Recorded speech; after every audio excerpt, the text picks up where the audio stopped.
So, good today sa inyo guys, no? Ito pala, itong content na to about to sa toxic traits ng mga Pilipino about sa mga anak nila. And yun. Una is yung um, yun, ginagawang investment ng mga magulang yung mga anak nila. Like, sinasabi nila na dapat ganito yung message sa kanila ng mga magulang nila. Na, nak, mag-aral ka na mabuti dahil para sa'yo naman yan. Para sa'yo naman yung pag-aaral at yan. Para sa kinabukasan mo yan. Pero imbis na ganun yung sabihin ng ibang magulang, ang sinasabi sa kanila is, anak, mag-aaral ka na mabuti kasi ikaw ang tutulong sa amin ng mama at papa mo. Ikaw ang magbubuhay sa amin, ikaw ang magpo-provide sa amin pag matanda na kami, ikaw mag-aalaga. So what's the point? Kasi ganun, karamihan kasi na magulang, ganun yung sinasabi sa mga anak nila. Oo, maganda nga yung ganun, pero toxic trait kasi yun. Kasi, ginagawa niyang investment yung anak niya eh. And, yun. Ganun yung gusto kong sabihin dito sa video na to, yung realization ko lang. Kaya, ayun, pero ako, ginagawa ko naman tong bagay na to. Kasi gusto ko to eh. Sarili ko to. Ako yung may gusto dito kung bakit ako nagagawa ng content, ginagawa ko yung lahat. Kasi pinupush ko yung sarili ko na mas mag-boost yung confident. Pero yung mga anak nila, kaya nalilito, nahihirapan. Kasi sila yung nagdidesisyon eh, hindi yung anak nila.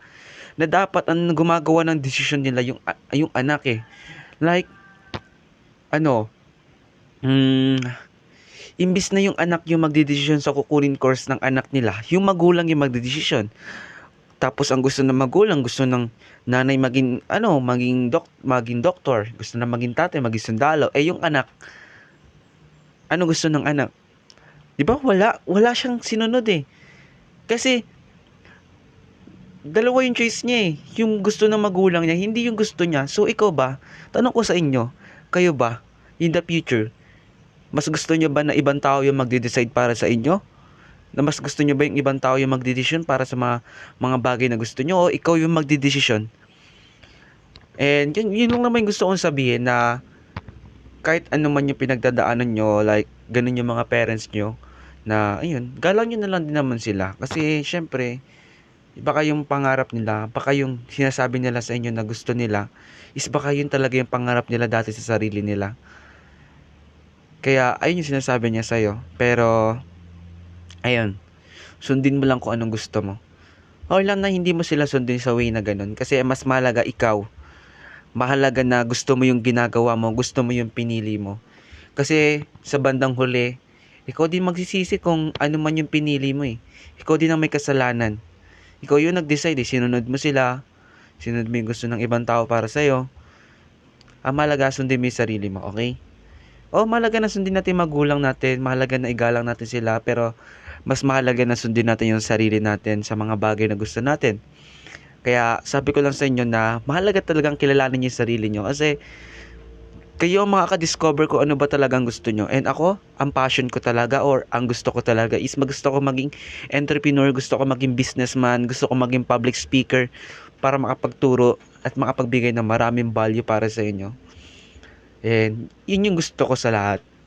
Kaya kayo guys, kayo ng mga nanonood nito, gusto ko lang na ma-realize nyo na alamin nyo kung anong gusto nyo.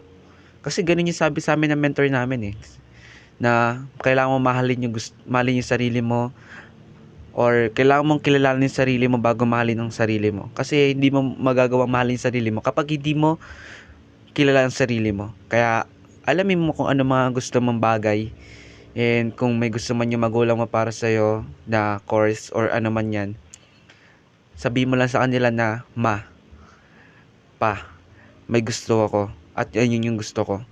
Kaya ayun yung gagawin ko dahil gusto yun ng sarili ko, gusto yun ng puso ko. Ayun yung passion ko. Yun talaga ako. Hindi ko gusto yun yung gusto niyo para sa akin. Kaya yun, gusto ko lang sabihin sa inyo na guys, sundin niyo talaga yung sarili niyo kasi mahalaga talaga na kilala niyo sarili niyo. And yun lang naman. And yun nga guys, ginawa ko tong video na toxic traits about sa mga Pilipino na ayun, Hindi para sabihin sa mga magulang na mali sila. At hindi para sabihin sa inyo na mali ang mga magulang natin. Syempre mahalaga na sundin natin sila. Ang ibig ko sabihin, kung may pangarap ka, kung may goal ka, may gusto kang course, or may gusto kang trabaho in the future, na para sa sarili mo, yun yung sundin mo.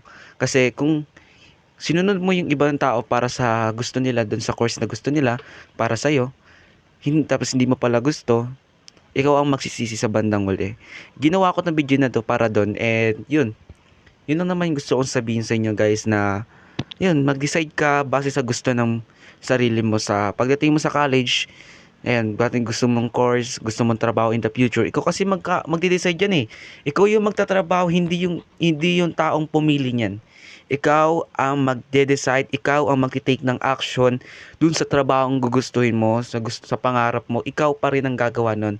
Kaya ang gusto ko lang sabihin, mag-decide ka based sa gusto ng puso mo, ng isip mo, at sa base sa ginagawa ng katawan mo. Kasi makikita mo yan pagkabata mo pa lang, alam mo na agad kung anong gusto mo. Kasi nagiging habits mo yun. And yun. Yun lang naman guys. And wala naman ako ibang ibig sabihin dito, kundi sundin nyo lang talaga yung sarili nyo sa gusto nyong course in the future, gusto nyong trabaho. Mahalaga na sundin natin magulang natin, mahalaga na respeto natin sila.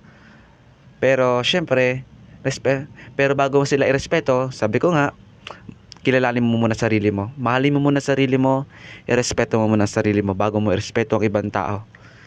And yun lang naman guys, and good day sa inyo, and everything good with the yes. And yes, my name is Kian. See you soon.